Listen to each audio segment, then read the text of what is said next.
یہ وہ جو عالمی مبلغ ہے آپ کا، وہ تو خیر اب انشاءاللہ اس کی حقیقت واضح ہو گئی ہے. اب تو سب بولنے لگ گئے. پہلے ہم مجرم تھے، اب بڑے بڑے مجرم کٹھے ہو گئے. لوگ کہتے توبہ، طارق جمیل کے خلاف اس نے بات کی ہے، ہاں تبلیغیوں کے نبی کے خلاف، بنڈیوں کے پیغمبر کے خلاف بات کی، وہ درجہ دیا، سارے بگڑ جاتے. اب ماشاءاللہ اب جو نئے نئے کام کر رہا ہے تو اب سارے بول رہے ہیں، تو انشاءاللہ اور بھی کام نکھرے گا، بات ہمارے والی آئے گی انشاءاللہ. تو وہ بھی بڑا رو کر بیان کرتا ہے، عرابی آ گیا، آپ کی قبر مبارک پہ سر میں مٹی ڈالی. عرابی آ گیا، وہ عرابی تھا یا خود مولوی صاحب تھے؟ میں نے کہا عرابی آ گیا، صحابی کیوں نہیں آیا؟ عرابی آ گیا، صحابی کیوں نہیں آیا؟ حالانکہ یہی صحابہ آپ کی زندگی میں آپ سے دعا کروایا کرتے تھے. یہ میں دکھاؤں گا، آپ کی زندگی میں صحابہ آپ کے پاس آتے اور دعا کی درخواست کرتے، لیکن بعد وفات کے باوجود ضرورت کے ضرورتیں پڑتی رہی، لیکن کوئی ایک صحابی ابو بکر، عمر، عثمان، علی، ان سے بڑا وفادار کون ہے؟ ذرا ثابت کرنا کہ ابو بکر صدیق گئے ہوں میرے نبی کی قبر پر دعا کروانے کے لیے، فاروق اعظم گئے ہوں میرے پیغمبر کی قبر پہ دعا کروانے کے لیے، حضرت عثمان گئے ہوں میرا پیر علی رضی اللہ تعالیٰ عنہ وہ گئے ہوں حضرت نبی کریم علیہ السلام کی قبر پہ دعا کروانے کے لیے، حضرت عبداللہ ابن مسعود گئے ہوں، ابن عباس گئے ہوں، ابی ابن کعب گئے ہوں. یہ بڑے بڑے جلیل القدر محدث صحابہ، مفسر صحابہ، ان میں سے کوئی گیا ہو. حالانکہ یہ میں ثابت کرتا ہوں کہ آپ کی زندگی میں میرے نبی کے صحابہ آپ سے دعا کروایا کرتے تھے. آخر کیا وجہ ہے کہ موت کے بعد آپ کی قبر بھی مدینہ میں موجود، اور اس وقت یہ روزے بھی نہیں، جالیاں بھی نہیں، گنبد بھی نہیں، کوئی چیز موجود نہیں تھی، لیکن کوئی ایک صحابی بھی پیغمبر کریم کی قبر پہ جا کے دعا کی درخواست نہیں کرتا. آخر اس کی وجہ کیا ہے؟ توجہ ہے؟ صحابہ نے یہ آیت پڑھی تھی یا نہیں پڑھی تھی؟ یہ آیت میرے نبی کے صحابہ نے چنگی سمجھیے یا تواڈے مفتی صاحب چنگی سمجھیے؟ صحابہ یہ آیت پڑھ رہے ہیں. اٹھا بخاری، حضرت فاروق اعظم کے دور میں قحط پڑ گیا، قحط پڑا، بارشیں بند ہو گئی. فاروق اعظم آئے، ایک طرف میرے پیغمبر کی قبر جس نے مسجد نبوی دیکھی ہے، اس کے ساتھ ایک مسجد الغمامہ ہے، چھوٹی سی جگہ ہے، الغمامہ عیدگاہ ہے، وہ بالکل قریب چھوٹی چھوٹی چند مساجد، ایک اس میں الغمامہ عیدگاہ ہے، ادھر آپ کی قبر مبارک. لیکن حضرت فاروق اعظم اس جگہ پہ آئے، اس نشان پہ آئے اور منبر پر حضرت عباس کو بٹھایا. حضرت عباس میرے نبی کے چچا، ان کو منبر پر بٹھا دیا. حضرت عباس کی داڑھی سفید تھی اور فرمایا کہ تو دعا کر. چچا جی آپ دعا کریں اور ہم اس پہ آمین کہیں گے.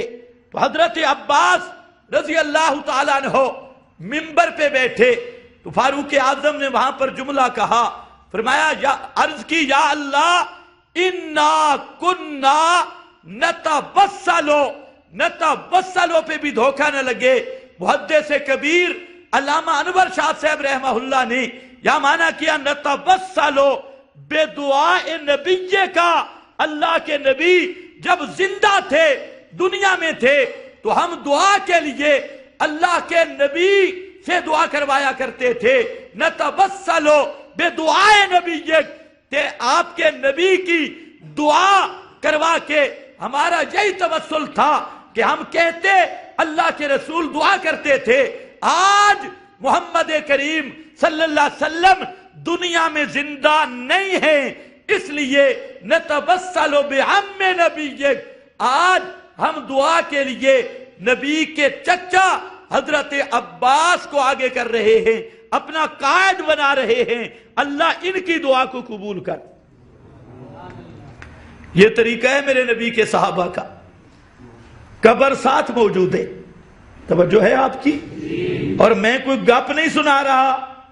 البدایہ میں لکھا ہے، زرقانی نے لکھا ہے، فلانے نے لکھا ہے، یہ جو فراڈی بیان کرتے ہیں فلانی تاریخ میں آیا، یہ مسئلہ تاریخ شاریخ کا نہیں ہے، یہ مسئلہ عقائد کا ہے، اور یہاں دلیل بھی وہ دے جو عقائد میں معتبر ہو۔ تو خیر وہاں پر فرمایا سب صحابہ موجود ہے، کسی صحابی نے یہ نہیں کہا وَلَوْ أَنَّهُمْ إِذْ ظَلَمُوا أَنفُسَهُمْ جَاءُوكَ، آیت نہیں پڑھی کسی ایک صحابی نے بھی۔ چلو حضرت فاروق اعظم اگر بھول گئے تو باقی صحابہ بتا دیتے۔ سورہ نساء میں یہ آیت ہے، پیغمبر کریم کی قبر قریب ہے تو آپ کی قبر پہ جانا چاہیے، لیکن نہیں، سب کے سب صحابہ خاموش ہیں۔ اس کا نام ہے اجماع الصحابہ، اس کا نام ہے اجماع الصحابہ۔ امام نے ایسی بات نہیں کی کہ جو اس آیت کو قبر پہ فٹ کرتا ہے، یخالفون اجماع الصحابہ والتابعین، یہ صحابہ کے اجماع کے خلاف، تابعین کے اجماع کے خلاف۔ اور وہاں پر بھی کیسے دعا کرتی ہیں؟ حضرت عباس دعا کرنے لگے، فاروق اعظم دیگر بھی دعا کرنے لگے، تو ابھی تک حضرت عباس منبر سے اترے نہیں تھے، اللہ نے بارش کا سلسلہ پہلے شروع کر دیا۔ اور یہ کننا نتوسل، یہ حوالہ دے رہے ہیں، وہ آپ نے سنا ہے اعرابی آیا تھا دیہاتی، جو بخاری کی حدیث ہے، اس میں ایک صاحب نے کہا تھا دعا کا، آپ نے دعا کی تھی اور ابھی آپ منبر سے نہیں اترے تھے کہ بارش شروع ہو گئی تھی۔ خیر جہاں جی اعرابی آ گیا، آپ کی قبر پہ لیٹنیاں لگائیں، لیٹنے لگی، سر میں مٹی ڈالی اور پھر چند اشعار پڑھے۔ عطا بھی بیان کرتا ہے، چند اشعار پڑھے، نودی من قبر ہی، قبر سے آواز آئی، قد غفر لک، تیرے گناہ معاف ہو گئے۔ میں نے کہا مولوی طارق صاحب کچھ حیا بھی ہونا چاہیے، اس روایت کی کچھ سند بھی ہے، سند بھی ہے۔ حیثم کون ہے؟ جو کذاب رابی، جھوٹے اور کذاب رابیوں کی کذاب و روایت بیان کرنے سے شرم کرو۔ اس کی امام ابن تیمیہ نے، حافظ ابن القیم نے، بڑے بڑے ائمہ نے لکھا موضوع کذب مختلق، یہ نرا جھوٹ کا جھوٹ ہے، اس کی کوئی سند نہیں۔ تو قیامت کے دن خدا کو کیا منہ دکھاؤ گے؟ پیغمبر پہ جھوٹ بولتے رہے، اب پیغمبر کی قبر پہ بھی جھوٹ بولنا شروع کر دیا۔ اور جی عطبی بیٹھا تھا، یہ عطبی کون تھا؟ اس کے بارے میں علماء نے لکھا کان مشتہرم بالشراب، یہ مشہور شرابی آدمی تھا۔ اب طارق جمیل کو روایت مل گئی ایک شرابی کی، عطبی بیٹھا تھا، اور میں کہتا ہوں ذرا یہ بھی ہوش کر، یہ آپ کی قبر مبارک ام المومنین کے حجرہ میں تھی، ام المومنین حجرہ میں رہی آخری زندگی تک، آخر تک رہی، تو وہ اعرابی آپ کی قبر تک پہنچا کیسے؟ شرم نہیں آتی تمہیں؟ وہاں تو صحابہ کو بھی اگر آنا ہوتا تو پہلے ام المومنین سے اجازت لیتے، اور تو کہتے اعرابی پہنچ گیا، سر میں مٹی ڈالی، لگتا ہے کہ اس نے 4 مہینے لگائے ہوئے تھے، سر میں مٹی ڈالی، فلاں کیا، نرا جھوٹ۔ اور یہ رابی متہم بالزند کا، محدثین کہتے ہیں زندیق ہونے کے ساتھ متہم، یہ زندیق رابیوں کی روایتیں ایسے چیز میں پیش کرنا یہ 2 نمبر کا فراڈ ہے۔ اس لیے یاد رکھ لو کہ یہ روایات چند وہ بھی موضوع من گھڑت جن کا نہ اگ نہ پچھ، ان کو پیش کر کے تو ہم ان سے پوچھتے ہیں پہلے یہ متعین کرو کہ تمہارا مستدل آیت ہے یا روایت ہے؟ اگر تمہاری دلیل آیت ہے تو لاؤ ایک آیت جس میں یہ ہو کہ انبیاء صالحین کی قبور سے طلب دعا یا دعا کروانا یہ ثابت ہوتا ہو کسی پیغمبر نے پیغمبر کی قبر سے دعا کروائی ہو، یا کسی صحابی معروف نے کسی نبی کی قبر سے جا کے دعا کروائی ہو، تو یا تابعی یا 4 اماموں میں سے کسی امام نے.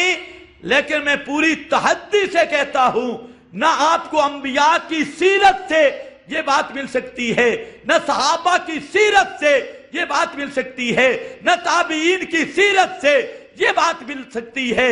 رہ گئے متاخرین سیوطی، سبکی اور ایسے لوگ، یہ خود مقلدین ہیں.